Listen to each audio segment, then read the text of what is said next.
Nigerians took to social media to express their opinion on the alleged silence of the EFCC and President Bola Tinubu on Beta Edu's case.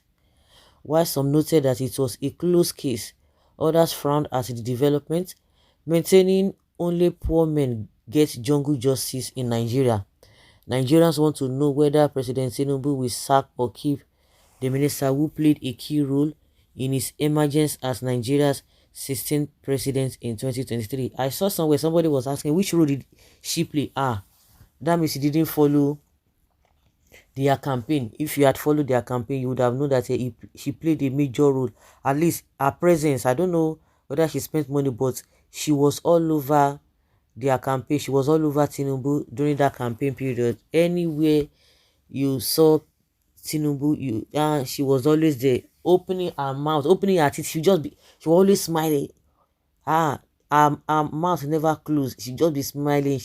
She was so happy, so confident that they were going to win by any means, and automatically she would become somebody which at the end of the day they gave her that position of a minister. And before then, this lady was in PDP, and she was one of the people who were the pioneers of NSAS.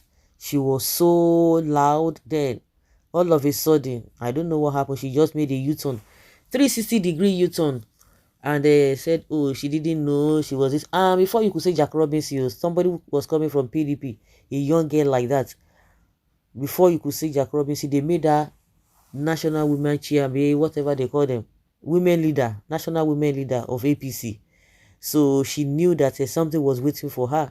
She was always around them during that campaign. So in my opinion, that was one of the roles which she played that was visible. She might not be able to spend money, but she campaigned vigorously as a women leader of the party for TINUBU.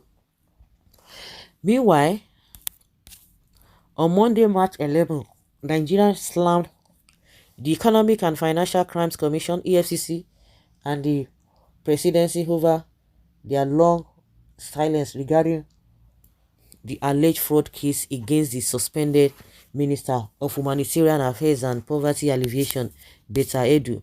While some Nigerians expressed disappointment over the development, a few said they were not expecting less, considering the status of the personality involved and the promise of the personality, promise made by President Tinubu during the campaign that he would continue where his predecessor stopped.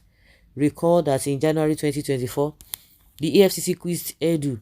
She was suspended for allegedly diverting more than 585 million of public funds into a personal bank account. Subsequently, the EFCC spokesman Dele Oyewale told the press that Edu was granted bail but did not disclose the conditions of her release. Daily Trust reported on Monday, March 11, that both the EFCC and the presidency had not given Nigerians any updates on the case 2 months after Edu's suspension. Okay? You should understand that that was how the same way they treated the former SGF, or what do they call them? Babache Lawa. See, today they just say they organized one program of one committee and they ask him to step down or they sack him. What did he do? He committed an offense, somebody of that status, and all they could do was just to sack him, and the rest is history. So nothing will happen. The antecedents of Tinubu, is it something that hey, you are going to be proud of? Is it what anybody will be proud of? Which key role did Edu play, if she did at all? It is not beyond her state. That is why she should have open checks signed by Bola Tinubu to dry off the nation's treasury. No way. Almost a year in office, nothing has happened. All we keep hearing is propaganda, one propaganda to another. For how long should the poor masses wait? I asked President Tinubu how about the 250,000 that you promised to send through cash transfer to 50 million poor Nigeria. Is it 25,000? Yeah, 25,000. It can be 250.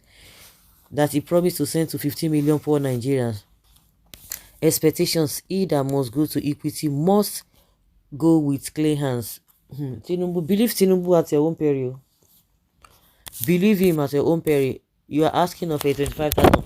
What about the student loan? Did he hear anything about it? No. But when it comes to all these tariffs on electricity, all this renewal of car documents, immediately they started implementing all of those things. All those are because they're going to get money from it. No. Immediately, they don't waste time. Before you could say their property, you start even paying before you know it.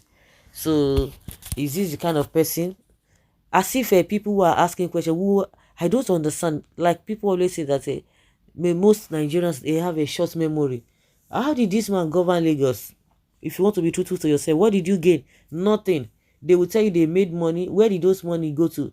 Is the environment what the money they always brag about that they make? He went to private pockets, and that was why he had so much money to do all manner of things. So now it is time for him to recoup all the money back. So expecting him to do wonders with Edu. Now so he go be everybody go forget her. The only thing when he go do be say go bring better Edu back to office. That is just it. But say one punish and perish that thought. Perish that thought. It's not gonna happen. So guys, let's know what you think.